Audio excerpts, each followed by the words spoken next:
फिर आके जब वहाँ से वापसी आए मिलन चौक तो पता चला कि यहाँ पर फायरिंग हुआ, 2 राउंड फायरिंग हुआ। 2 राउंड। नाबालिग लड़का था जिसको मारने के उद्देश्य से पिस्टल लेकर के दौड़ाया है। पुलिस का एक कथन है कि गोली नहीं चली है, लेकिन आसपास के लोगों का कहना है कि गोली चली है। अब इसमें क्या सच है क्या झूठ है, ये आगे रिपोर्ट में आपको बताएंगे। भिलाई के कैंप क्षेत्र से एक खबर निकल के आती है कि करीब सुबह 9:30 बजे के आसपास जनता स्कूल के जो गांधी चौक है वहाँ के क्षेत्र में एक गली में 2 लोगों को भागते हुए देखा गया। उनके पीछे कुछ और लोग थे और जो लोग आसपास जो रहने वाले लोग हैं, रहवासी निवासी हैं, उनका कहना है कि गोली भी चली है। तो एक बड़ी घटना है भिलाई के कैंप क्षेत्र में जहाँ पर गोली चलने की घटना सुबह सुबह सामने आती है। इस पूरे मामले पर जो जोन अध्यक्ष हैं, जो जिम्मेदार हैं यहाँ के, मैं उनसे बात करूँगा। क्या कुछ हुआ था? आप मिलन चौक में ही थे, काम चल रहा है, हाँ? आप लोगों ने सुना होगा। नहीं, मैं उस समय कहीं सुपेला में सब्जी मंडी था तो अचानक फ़ोन आया कि यहाँ पर गोली चला है। हमने अन्यथा लिया। फिर आके जब वहाँ से वापसी आए मिलन चौक तो पता चला कि यहाँ पर फायरिंग हुआ, 2 राउंड फायरिंग हुआ। 2 राउंड फायरिंग हुआ। पता किए तो लोग बताए कि आवाज़ सुने और तत्काल दौड़ाते हुए कुछ लोग भागे हैं। भागने के बाद प्रशासन भी तत्काल इस बार एक्शन लेके पहुंची है और उसमें से 1 लोग को पकड़ लिए। एक जन को पकड़ने के बाद 6 राउंड का हथियार, सिक्सर और 1 राउंड गोली, मतलब 1 गोली मिला, बरामद हुआ। अगर हथियार मिला है तो कहीं ना कहीं कुछ ना सही बात है, घटना हुआ है। और ये घटना से बहुत ही यहाँ के लोग डरे और सहमे हुए हैं। दिन दहाड़े 10 बजे कोई आके फायरिंग कर चला, मतलब डर का माहौल बना हुआ है और ये बहुत ही निंदा। किसी को लग जाती तो बड़ी लग जाती तो जान जाती, लग जाती जान जाती। मतलब ये आए दिन यहाँ पे छीटाकशी होते रहता है। ये मामला कुछ दिन पहले और हुआ था, उसी के मामला को लेके बात विवाद चल रहा है यहाँ पे। पुराने हत्याकांड के किसी मामले से जोड़ा जा रहा है, कोई पुरानी रंजिश? बिल्कुल उसी मामले से जुड़ा हुआ है। उस मामले से एक नाबालिग लड़का छूट गया और छूटने के बाद तब से छीटाकशी चल रहा है। आए दिन थाने में मामला जाता है और छूटा हुआ है, उसको साथ जान से मारने की धमकी देता है कि जब तक तेरे को मारेंगे नहीं तो हम लोग चैन से बैठेंगे नहीं। ये सुनाई में आया था और आज और सुनाई में आया कि फायरिंग हुआ है, अपने जान प्राण लेके भागे हैं, तो सही बात है। अभी जांच में क्या कुछ?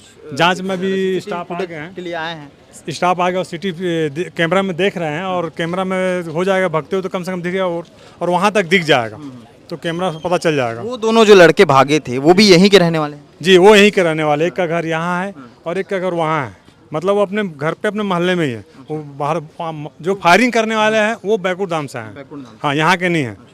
वो लोग कहाँ गए दोनों? तो अपना जान प्राण लेके भागे। अब वो कहाँ भागे हैं अब क्या मालूम, तो दहशत में होंगे बेचारे। ये बता रहे हैं कि जिस तरह से क्षेत्र में दहशत का माहौल है। अनीस और करण, ये 2 लड़के थे और अनीस की पेशी थी। पेशी में जो पैसे लगते हैं वो पैसा लेने के लिए वो अपने मामा के घर जा रहा था। अनीस और करण इस तरफ से आ रहे थे। मैं चाहूँगा सचिन थोड़ा उधर दिखाएं। उस तरफ से जहाँ पुलिस की गाड़ी खड़ी, उस तरफ से अनीस और करण आ रहे थे और उसी बीच अचानक से दोनों की स्पीड तेज़ होती है। तेज़ स्पीड में जब वो लोग भागते हुए नज़र आते हैं तो आसपास के जो लोग थे वो भी बाहर निकलते हैं, देखते हैं कि आखिर क्या कारण है। तब अचानक से आवाज़ आती है। आवाज़ बताया जा रहा है कि जिस तरह से फायरिंग की थी, जिस तरह से गोली चलने की थी, तो एक भयावह माहौल पैदा करता है इस क्षेत्र में, क्योंकि अगर कोई सामने होता और अगर गोली चली, अगर सामने होता तो बहुत बड़ी समस्या हो जाती, बहुत बड़ी घटना भिलाई में हो जाती। फिलहाल ये भी घटना बड़ी ही है क्योंकि जिस तरह से 2 लड़के आते हैं, उनके पीछे 5 लड़के। ये पूरा मामला आपको पिछले जो हत्याकांड के बारे में बताया जा रहा है, पूर्व के हत्याकांड, तो मैं बता दूं कि इससे पहले शिवम हत्याकांड हुआ था 22-23 जनवरी के आसपास, एक बड़ा मामला था। उस मामले को लेकर के लगातार यहाँ पर तफ्तीश की जा रही थी, लगातार जाँच पड़ताल की जा रही थी और उसी के दौरान ये बताया जा रहा है कि उसी तारतम्य में ये जो घटना है, उसी घटना का शायद कहीं ना कहीं पुरानी रंजिश को बदला का रूप माना जा सकता है या किसी, क्योंकि जिस तरह से यहाँ के जो जिम्मेदार है वो बता रहे हैं कि नाबालिग जो था वो छूटा था और पेशी के लिए जो सारी चीज़ें चल रही थी, जो प्रोसेस चल रहा था, इस प्रोसेस के दौरान ये सारी चीज़ें हुई हैं। तो शायद कहीं ना कहीं बदले की रणनीति ये हो सकती है। ये भी बताया जा रहा है कि पीछे जो लोग निकले थे 4 से 5 लोग थे और बैकुंठ धाम की तरफ से होते हुए आए थे, तो ऐसे में उनके हाथ में हथियार भी था, हथियार बरामद भी हुआ है। तो जाहिर सी बात है अगर हथियार बरामद हुआ है तो कोई ना कोई तो मामला है। फिलहाल अभी जो पीछे जो घर देख रहे हैं आप, पीली बिल्डिंग, वहाँ पर जो है सीसीटीवी फुटेज खंगाला जा रहा है। वहाँ पर पुलिस पहुँची है और मौके पर जो छावनी थाने के टीआई हैं चेतन चंद्राकर, उनके साथ सीएसपी जो हैं वो यहाँ पर मौके पर पहुँचे हैं। बड़ी घटना है। आज जो डिप्टी सीएम हैं छत्तीसगढ़ के, वो भी आज दुर्ग के दौरे पर थे, योग दिवस के दौरे पर थे और इस दौरान इतनी बड़ी घटना कैंप क्षेत्र में होती है जिस इसको लेकर के पुलिस भी हाई लेवल पे यहाँ पर आकर के जांच पड़ताल कर रही है। इस पूरे मसले पर क्या कुछ अपडेट रहेगा, एक युवक को जिस तरह से बताया जा रहा है कि जो दोनों लड़के थे वो तो फिलहाल भागे हैं अपनी जान बचाने के लिए, जिनकी गिरफ्तारी हुई है उनके बारे में क्या अपडेट आता है और क्या कुछ हाथ में आया है पुलिस के, ये भी आपको बताएंगे। यहाँ पर मौजूद जो टीआई हैं उनसे भी बात करने की कोशिश करेंगे, मौजूद जो जिम्मेदार हैं उनसे बात करने की कोशिश करेंगे कि उनका इस विषय पर क्या कुछ कहना है अब तक।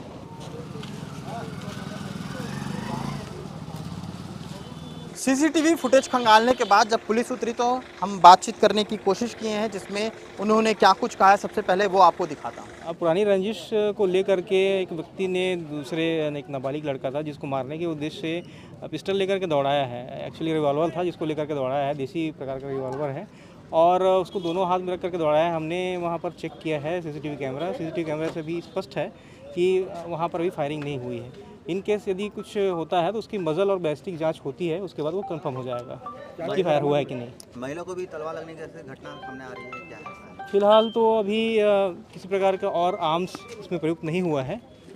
जो भी है पूछताछ और जांच के बाद मामला और क्लियर हो जाएगा। किस धारा के तहत आरोपियों के खिलाफ अपराध दर्ज किया जाएगा भैया? चोट भी लगा है महिलाओं को? वस्तुतः अभी आर्म्स एक्ट की धाराएं हैं जिसके तहत इसमें कार्रवाई की जाएगी। चोट लगा उसका? चोट के आधार पर उसी का परीक्षण होगा, उसके अनुसार धाराएं जुड़ी जाएंगी। सर फुटेज में कितने लोग दिख रहे हैं भागते हुए? फुटेज में 2 ही है, एक लड़का है जो अपनी जान बचाकर भाग रहा है, उसके पीछे एक लड़का जो अपना चेहरा ढका हुआ है, दोनों हाथों से उस रिवॉल्वर को पकड़ करके दौड़ रहा है। वहाँ पर कहीं भी फायर करने का कोई ऐसा जेस्चर और पोस्चर नज़र नहीं आ रहा है। पहचान हुआ क्या? अभी एक लड़के को हिरासत में लिया गया है, एक अन्य लड़के की इसमें इन्वॉल्वमेंट की संभावना है, तो हम उससे पूछताछ कर रहे हैं। क्या कुछ बरामद किया? जो प्रयुक्त घटना में पिस्टल है, रिवॉल्वर है, उसको बरामद किया गया है। तो ये पुलिस का कथन है, उनका कहना है कि सीसीटीवी फुटेज के आधार पर जो रेंज देखी जा रही है, लड़का जिस तरह से पीछे अकेले जा रहा था, सामने एक लड़का भाग रहा था, जो लड़का पीछे था वो मुंह बांधा हुआ था, उसने अपने दोनों हाथ से रिवॉल्वर पकड़ी हुई थी। यहाँ के जो लोग हैं उनका कहना है कि आवाज़ आई है गोली चलने की, लेकिन जो सीसीटीवी फुटेज के आधार पे पुलिस का कहना है कि गोली नहीं चली है। अब ऐसे में हो सकता है रेंज के पहले गोली चली हो या हो सकता है रेंज के आगे गोली चली हो। ये तमाम सारी चीज़ें हैं जो जिस पर संशय बना हुआ है और इस पर और भी क्या कुछ पुख्ता जांच होती है, पुख्ता अपडेट आते हैं तो बिल्कुल हम आपको देते रहेंगे। फिलहाल हमने पुलिस का कथन, यहाँ के जिम्मेदार जो जेडी हैं उनका कथन और आसपास के जो क्षेत्र के लोग थे वो जो बता रहे थे वो सारी चीज़ें हमने आपको बता दी हैं।